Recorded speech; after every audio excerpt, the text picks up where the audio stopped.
Boa noite, igreja. Que a graça e a paz do nosso Senhor Jesus Cristo se multipliquem em cada vida aqui presente, para que possamos prosseguir no conhecimento de Deus e na formação do caráter de Cristo em nós. Ponto final, podia encerrar o sermão, né? Mas é muita responsabilidade poder falar hoje, principalmente depois dessas mensagens cantadas que muito edificam nossas vidas, verdadeiras pregações. Obrigado, Lu. É um privilégio, irmãos, e uma responsabilidade. Tem uma escala, o pastor Joel está de férias, então me colocaram aqui nesse domingo à noite para trazer a mensagem bíblica. E mais uma vez eu vou revisitar o texto que eu preguei lá na véspera de Natal. Na véspera de Natal, no dia 23, eu falei aqui sobre Mateus 2, capítulos 2, versículos de 1 a 6, dando enfoque nos presentes que os magos levaram a Jesus. Eu vou voltar para esse texto hoje, nós vamos usar o texto. Eu quero dar um enfoque diferente hoje. Qual é o enfoque? Porque os magos erraram o caminho. Eu quero pensar com a igreja sobre isso. Vamos ler o texto, Mateus 2, de 1 a 6. Depois de Jesus ter nascido em Belém da Judeia, no tempo do rei Herodes, vieram alguns magos do Oriente a Jerusalém, perguntando: onde está o rei dos judeus, recém-nascido? Vimos sua estrela no Oriente e viemos adorá-lo. Ao saber disso, o rei Herodes perturbou-se e com ele toda Jerusalém. Depois de convocar todos os principais sacerdotes e os mestres do povo, perguntou-lhes onde deveria nascer o Cristo. Eles responderam: em Belém da Judeia, pois assim está escrito pelo profeta: e tu, Belém, terra de Judá, de modo nenhum mas és menor entre as principais cidades de Judá, porque de ti sairá o guia que conduzirá meu povo de Israel. Vamos refletir, irmãos, sobre esse texto hoje, vamos orar. Pai amado, muito obrigado pela oportunidade de estarmos na tua casa. Esteja com cada ouvinte, esteja iluminando nossos corações, esteja fazendo que tua palavra, Deus, chegue nos corações e edifique as vidas, e que nós possamos cada dia mais parecer com Cristo. É em nome de Jesus que te oramos. Amém. Irmãos, essa visita dos Reis Magos é muito interessante. E hoje, 6 de janeiro, é dia de Reis, né? Dia que toda a cultura popular do Brasil comemora essa festa. E em alguns estados mais forte, outros mais fraco, Rio de Janeiro, São Paulo, Goiás, Espírito Santo é muito forte. Em Minas, no ano passado, festa de Reis foi tida como patrimônio imaterial mineiro de Minas Gerais, muita coisa ano passado. E aqui no Piauí, hoje, agora, nesse momento, deve estar acontecendo uma grande festa no município de Boa Hora, Reisado. É muito forte lá, muito grande, vai gente de toda Teresina, muito tempo, uma tradição de 40 anos já. Dia de Reis, onde se comemora tanto a cultura popular como o calendário da Igreja Católica também, como a celebração pela visita dos magos ao menino Deus. Interessante. Aí eu fui ler alguma coisa sobre essa festa. Ela é uma tradição portuguesa espanhola que foi implantada no Brasil no século XIX, foi trazida para cá. E é interessante quando você vê o que os estudiosos do folclore pensam sobre isso. Eles dizem o seguinte, que essa festa, ela vem dos egípcios, e ela era atribuída ao sol, festa do sol invencível. Então, ela era uma festa, na sua origem, pagã religiosa, que chegou aos nossos dias, né? Uma tradição que vem vindo, e chegou em nossos dias, e a turma aí, todo mundo faz essa festa, e nós trazemos isso à baila aqui, a essa consideração, para dizer que isso é uma realidade na vida de muita gente no Brasil. Hoje muita gente está comemorando aí dia de Reis, reisado, folia de reis, bem diferente. e as culturas são muito fortes no Brasil. Mas hoje eu queria trazer a história, o foco, porque os reis erraram de caminho. Eles tinham que chegar em Belém, chegaram em Jerusalém, bem distante, pouco distante, tá? E nós responderemos isso ao longo aqui da nossa reflexão. Bem, vamos situar esse texto no contexto. Eu sempre leio a Bíblia no contexto. Como é isso? Mateus, que escreve esse texto, ele era publicano, amigo de romanos, cobrava impostos, ninguém gostava dele, mas ele se converteu, se tornou discípulo e apóstolo de Jesus Cristo, deu um banquete, foi um homem transformado pela graça, pelo poder de Jesus Cristo. E Mateus escreveu o livro dele, o Evangelho de Mateus, para judeus. E Mateus, ele tinha sempre um foco de mostrar no livro Jesus Cristo como Rei dos céus. Um reino novo que seria inaugurado, que estava sendo inaugurado com o nascimento de um menino. Esse era um grande enfoque de Mateus. É tanto que quando você olha o livro de Mateus, você vai ver muitos milagres, um Jesus Cristo muito poderoso, um Jesus Cristo que perdoa pecados. E para aquele povo daquela época, 3.000 anos atrás, num contexto de sacrifício judaico, né? De sacerdote, de ter de sacrificar animais para ter perdão, Jesus Cristo dizer, eu perdoo, era muito novo, é muito interessante a gente pensar nisso. E os reis magos, esses reis, eles estavam no Oriente, então a gente entende, quando a gente tem uma noção do espaço bíblico, da geografia bíblica, a gente sabe que tudo aconteceu ali perto do mar Mediterrâneo, né, hemisfério norte, Oriente. Então, eles eram também do Oriente, provavelmente mais para o norte, e eles eram estudiosos da astronomia. Nós lembramos que quando Cristo nasceu, a ciência já tinha muita coisa descoberta, inclusive a leitura dos astros, constelações, eles se dirigiam pelos astros e tal. E esses magos, eles eram estudiosos dos céus, e ele viu um fenômeno. Dizem que é uma estrela, mas foi uma grande luz. Alguns teólogos, e também nos escritos originais, se fala numa grande luz, que alguns entendem como a própria glória de Deus, que estava mostrando um ponto onde estava acontecendo alguma coisa fantástica. E eles então seguiram para aquele caminho, porque eles sabiam, olha, ali vai acontecer alguma coisa impressionante, tá? E eles então, nessa caminhada, eles chegaram a Jerusalém. Ora, mas Jesus tinha nascido em Belém, nasceu em Belém, e eles chegaram em Jerusalém. Chegaram errado. É tanto que quando Herodes soube, conversou com eles, Herodes ficou preocupado, porque quem era rei era Herodes. Herodes era a segunda pessoa de Roma. Primeiro Roma, o imperador, e Herodes é que mandava lá no pedaço ali, em Jerusalém, na Judéia toda, ele que mandava, ele que era o dono da espada, né? A morte e a vida estavam nas suas mãos. Ele ficou muito indignado com isso, chamou sacerdotes, os principais, não era um, principais sacerdotes, e os mestres, aquele povo que escrevia, que sabia ler e também escrevia as escrituras. E Herodes perguntou, rapaz, onde é que vai nascer esse rei dos judeus?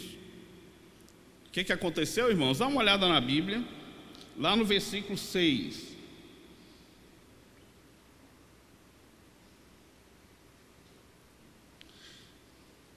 Os mestres, o sacerdote, se reportam a uma profecia bíblica. Essa profecia, ela está lá em Miqueias. Vamos abrir.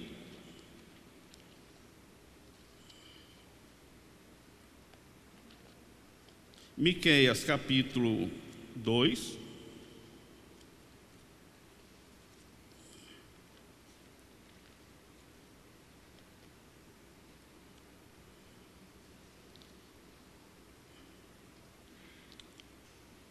Miqueias capítulo 2,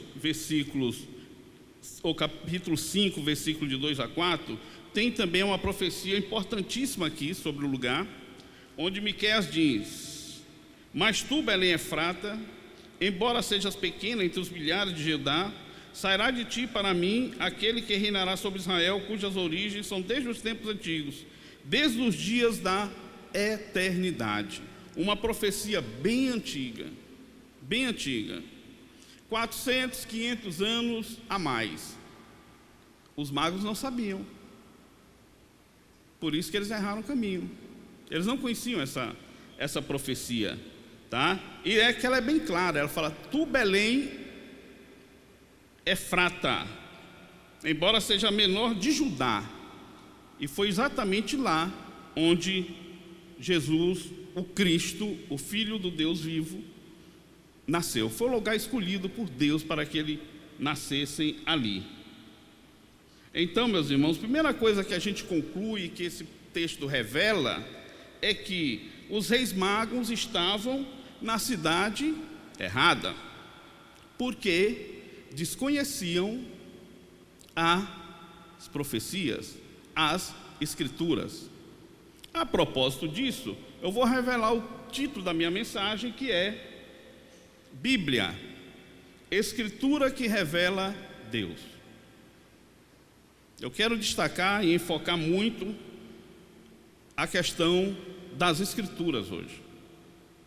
Os reis magos erraram o local porque desconheciam as Escrituras que já estavam escritas há muito tempo e os judeus conheciam, principalmente sacerdote e os mestres. Segundo a revelação desse texto, os reis magos estavam equivocados com relação ao tipo de reino que Jesus veio inaugurar. Reparem no texto que nós lemos, irmãos. Eu queria que os irmãos folheassem também a Bíblia, que a Bíblia é a base da nossa fé e temos de usá-la muito. Os magos perguntam: onde está o rei dos judeus recém-nascido? Os magos vieram esperando um rei político, um rei que ia tirar o povo do jugo romano. Erraram no tipo de reino, porque Jesus veio inaugurar o reino dos céus. E essa ideia de reino dos céus, naquele tempo, naquele contexto cultural, era muito difícil entender. Reino dos céus? Eles viviam de sacrifícios, eles viviam de rituais, eles viviam lendo as escrituras, onde nós temos o Gênesis, Números, Deuteronômio, isso já existia tudo. Eles viviam nessa realidade.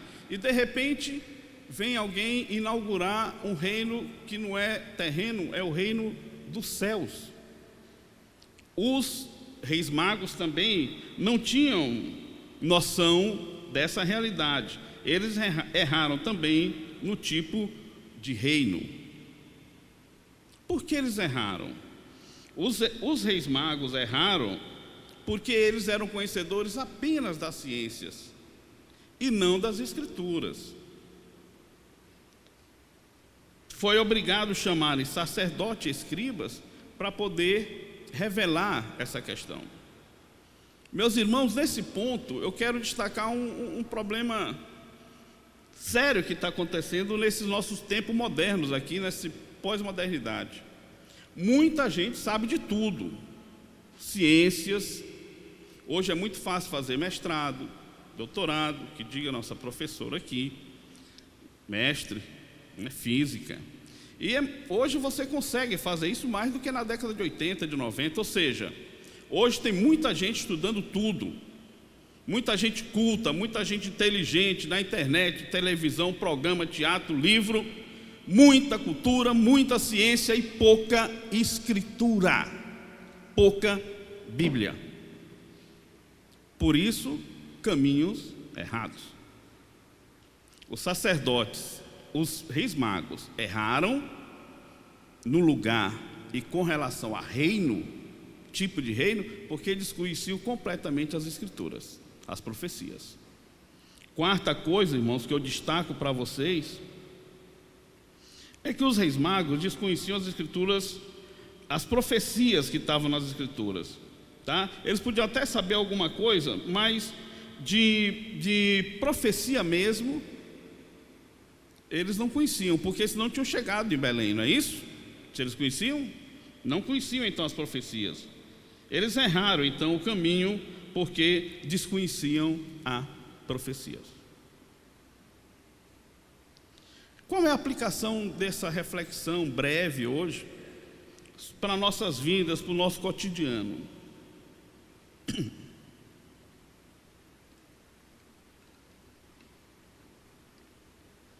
Nós estamos num tempo de crise moral, sem dúvida nenhuma. Espiritual, sem dúvida nenhuma. Religiosa, ética e de fé. Tem pessoas que não têm mais fé, não acreditam. Questionam as Escrituras, questionam Deus, apesar das inúmeras evidências científicas, antropológicas, geológicas, da presença humana de Deus, Deus humano aqui na terra, como diz o cântico que nós vimos, né? A passagem dele aqui, hoje é um fato histórico, mas muita gente questiona. Nós estamos numa crise de espiritualidade. Você vai para a internet, os maiores sites que falam de espiritualidade, você vai lá, muitas curtidas, muitos acessos, muitos e muitos e muitos. Espiritualidade. Mas não Deus, é diferente, irmãos. Hoje, ouvindo uma entrevista de uma antropóloga no rádio, CBN, ela falava: olha, eu não sou cristão, não tenho religião, eu só sou espiritualista. Espiritualista em quê? Você vai botar sua fé em quê? Na natureza? Nas árvores? Nas formiguinhas? Em quê? Isso não é bíblico isso. O único lugar, meu irmão, que você pode botar sua espiritualidade com toda a convicção é nas Escrituras, é na palavra, é aqui. É aqui que está a base da sua fé e prática. Eu fico impressionado como esses sites malucos que tem por aí, que fala de religião e tal, bombam. Principalmente é moda você ir para os países hindus, né? Cultura hindu, tal, todo mundo quietinho. A formiguinha também é Deus, né? O passarinho também é Deus. Diferente, eles são criaturas de Deus. Deus os criou. A nossa devoção, adoração tem de ser ao Criador, Deus. Então tem muita coisa errada, por isso que os caminhos estão sendo errados, por isso que a sociedade tem percorrido caminhos desastrosos. Esse texto nos revela isso. Eu digo, meus irmãos, que a Bíblia é o único conjunto das Escrituras Sagradas que é a regra de fé e a prática para a nossa conduta. Você não vai encontrar em lugar nenhum outra coisa. O pastor Denis hoje de manhã falou isso na escola bíblica dominical. Nós não precisamos nada além da palavra. Nós não precisamos de um profeta novo. Nós não precisamos de alguém que desça não sei da onde e passou 40 dias agora no caminho de Compostela e voltou com um livro. Não precisa nada disso. A palavra é suficiente. Denis colocou isso muito bem. O problema é que as pessoas, além da palavra hoje, querem mais coisas, aí acrescentam mais isso, mais aquilo, né? E nós temos denominações que, além da palavra, tem outro profeta, tem outra pessoa que está no mesmo patamar dos apóstolos. Não é bem assim. Não é bem assim. A Bíblia, ela é um conjunto de escrituras sagradas que, por Deus, chegou em nossas mãos hoje, na forma digital, no celular, quem gosta, na forma papel, para folhear, tal, mas ela está em nossas mãos hoje. Hoje ela é o livro mais impresso ainda, graças a Deus.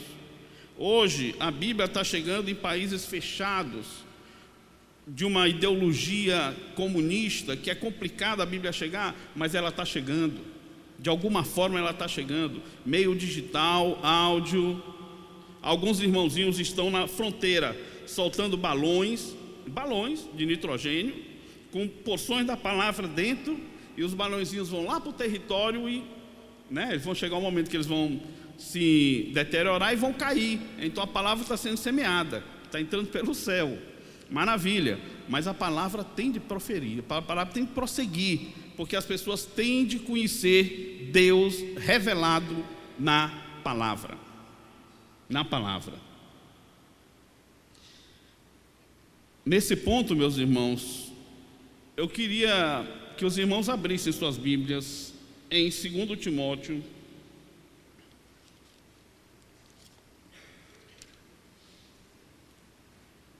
(3) 16 e 17. 2 Timóteo 3, 16 e 17, que diz o texto sagrado: toda a Escritura é divinamente inspirada e proveitosa para ensinar, para repreender, para corrigir, para instruir em justiça, a fim de que o homem de Deus tenha capacidade e pleno preparo para realizar toda boa obra. A Bíblia é um livro inspirado por Deus. Deus usou homens de várias épocas, de vários lugares, em um tempo bastante longo, de anos, até ela ser compilada no modo que está em nossas mãos, para que nos corrija, para que nos repreenda e para que nos instrua na justiça. Acabou. É isso mesmo. O problema é: queremos a correção? Queremos ser instruídos? Não gostamos de ser repreendidos pela palavra? Aí é outra coisa. Mas a palavra, ela é suficiente para isso, e foi inspirada por Deus. Deus inspirou para ensinar. É o que nós estamos fazendo aqui, fazemos na Escola Bíblica Dominical, fazemos nos seminários, graças a Deus. Ela repreende quando nós estamos em pecado, irmãos. Ela nos mostra o pecado, mostra onde estamos errados, como estamos longe de Cristo, do caráter dele em nós. Foi como eu comecei a minha fala hoje. O nosso alvo é ter o caráter de Cristo em mim. Estou longe demais. É a Bíblia que vai me mostrar os meus erros, onde eu tenho de melhorar. Manifestar em mim os frutos do Espírito: bondade, misericórdia, amor. Lucas acabou de falar, a glória de Deus está no meu próximo. E o meu próximo, às vezes, é aquele que está dentro da minha casa. Às vezes é o cara que está lá na rua. Filho de Deus, criado, ele está caído, tá? É o mundo caído, os homens que estão no mundo caído, que é a obrigação da igreja chegar e falar, proclamar que Deus criou para que eles sejam livres, para que eles estejam na luz, tá? É isso que a palavra é, meus irmãos. A palavra, ela existe para isso, as Escrituras existem para isso.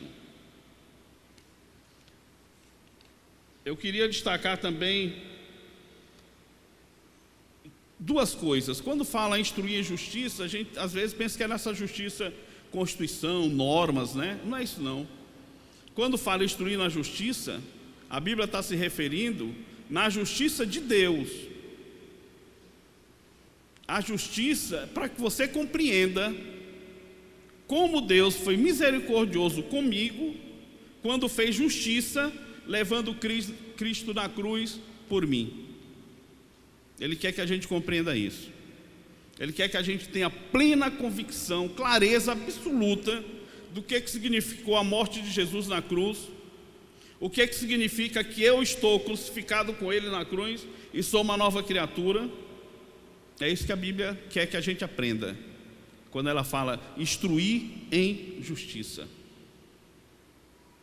Quando Cristo vem inaugurar o reino dos céus, a Bíblia e as Sagradas Escrituras têm tudo o que é preciso para que a gente compreenda que reino dos céus é um reino que está dentro da gente agora, aqui, mas que um dia será real com a volta de Jesus. Mas hoje ele está aqui dentro de mim. É Deus reinando em mim. Reino dos céus. Será que Jesus reina na sua vida completamente? Aqui cabe uma pergunta agora: qual é o papel da Bíblia na sua vida, das Escrituras? Já leu a Bíblia toda? Está lendo esse ano? Vai começar? O momento bom é começar hoje, né? Dia 6 de janeiro, quem não começou ainda, leia, meu irmão, tá? Eu estou lendo 3 capítulos do Novo Testamento e do Velho Testamento também, por isso que eu estou pregando em Mateus, que é o comecinho aqui que eu estou fazendo nesse ano. É importantíssimo você conhecer a Bíblia de Gênesis a Apocalipse, você ler a Bíblia de Gênesis a Apocalipse. Se é crente, nunca fez, está atrasado. Se não é crente, tem aí um descontozinho, começa amanhã, ok? Porque Bíblia tem em todo canto, e é a palavra que vai levar você para ter uma vida de alegria, de paz e de justiça, porque o reino dos céus é isso. Eu viver aqui em Teresina em 2019 alegre, com paz no coração, com justiça, reino dos céus, Deus em mim, me aperfeiçoando cada dia. Sou santo? Não, mas a cada dia eu tenho de melhorar meu caráter. É isso que a palavra nos fala, porque a Bíblia, ela coloca aqui claro, quando Paulo fala a Timóteo: você vai ser ensinado, você vai ser repreendido e você vai ser instruído. Deus atua, meu irmão, mediante a palavra. O Espírito Santo vai atuar na sua vida mediante a palavra, pregada, lida, ouvida também. Mas é importante o lugar da Escritura na sua vida. Na sua vida. Para concluir, eu digo que se você quer chegar no lugar certo, leia e estude as Escrituras Sagradas. Ela é a revelação de Deus para a humanidade. Se você quer ter relacionamentos melhores na sua família, Escritura Sagrada. Se você quer ter relacionamento melhor com seu marido, Escritura Sagrada. Com seus filhos, Escritura Sagrada. No trabalho, Escritura Sagrada. Porque é aqui que Deus vai estar moldando o seu caráter.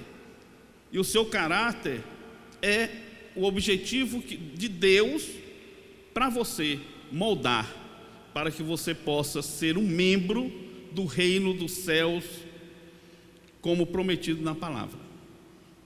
Meus irmãos, também eu queria dizer que os magos erraram o caminho, o lugar, erraram também o nome, né, de Jesus. Eles não sabiam quem é esse, o rei dos judeus. Eles não sabiam que era a profecia lá de Isaías 60, Isaías 60 não, Isaías 7:14.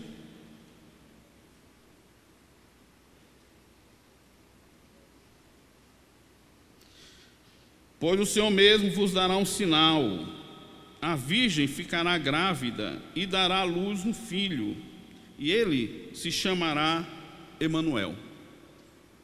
Escrito pelo profeta Isaías, muito tempo atrás, antes dos magos. Eles não sabiam disso. Por quê? Eles eram focados na ciência. Ele não sabia que Deus agora está conosco. Emanuel, Deus conosco. Eles não entenderam, e eu acho que os irmãos também não perceberam. A estrela aparece em 2 momentos. Estrela, essa grande luz. Lá no Oriente, que eles sabem que é a direção, ela aponta e eles vêm andando, tá? Depois da conversa com Herodes, que ele foi para Belém, essa grande luz, ela parou exatamente no lugar onde Jesus estava. E a Bíblia fala que eles ficaram jubilosos, alegres. Meu irmão, a glória de Deus ali. A glória apontando, falando: olha aqui, Deus conosco. Deus conosco. Meu irmão, se você tiver essa compreensão na sua vida, de que Deus não está distante, que Ele está aqui, agora, através do seu Espírito, e que tudo que Ele prometeu na sua palavra vai ser cumprido, e Ele cumpre com certeza, você vai ter uma outra concepção do seu dia a dia. Nós precisamos compreender isso. E os magos erraram também nisso. Erraram no lugar, erraram no nome, erraram na concepção de reino, estavam todos errados. Por isso que eu não faço festa de rei, nem vou. Reizado, erraram muito, coitados. Mas, quando eu olho para a sociedade moderna, contemporânea, e vejo a baboseira que está por aí, eu fico com pena também. Como estamos errando o caminho. Não sabemos o lugar onde queremos chegar, não sabemos nem o nome, não sabemos o tipo de reino que nós queremos. E aí fica esse monte de gente na internet dizendo um monte de besteira, enquanto a verdade é: Deus está conosco, preparando um reino que é espiritual, que começa dentro de mim, e eu tenho de tomar essa decisão hoje, me arrependendo dos meus pecados e tendo uma vida cada vez mais parecida com o caráter de Cristo. É isso que a palavra fala, é isso que a Escritura nos diz. Quero encerrar, meu irmão, desafiando vocês e a mim também. Eu já recebi o desafio de poder ler a palavra esse ano de novo toda. Eu coloquei aqui no meu esboço sermão: leitura regular e sistemática. É coisa de professor, negócio de sistemática e tal. Mas o que é que eu quero dizer? Eu quero dizer que não é uma leitura rápida, é uma leitura com lápis, uma régua, grifando, procurando numa concordância, procurando uma conexão, ou seja, se edificando sua vida na palavra, para que não acredite nas baboseiras, mentiras que estão na internet, que estão nesse papo de espiritualidade, de que o bacana agora é o mundo hindu, não sei o que, caravanas e caravanas indo para o Oriente da Ásia, não sei o que. Precisa isso. O que nós precisamos é, na sua casa, você abrir sua Bíblia num determinado horário que você vai marcar e ler regularmente. Que o irmão hoje assuma o compromisso de, nesse ano de 2019, se não ler a Bíblia toda, começar a ler. Dá tempo, 3 capítulos por dia e 5 aos finais de semana. Ótimo, ótimo. E você vai ver como Deus vai falar com você, como Deus vai mostrar aonde você tem de melhorar, o que você tem de fazer, e vai respondendo das mínimas coisas que você nem imagina, mas Ele vai estar lá. Por quê? Porque Deus está conosco. Emanuel, Deus conosco. Que Deus nos abençoe. Amém.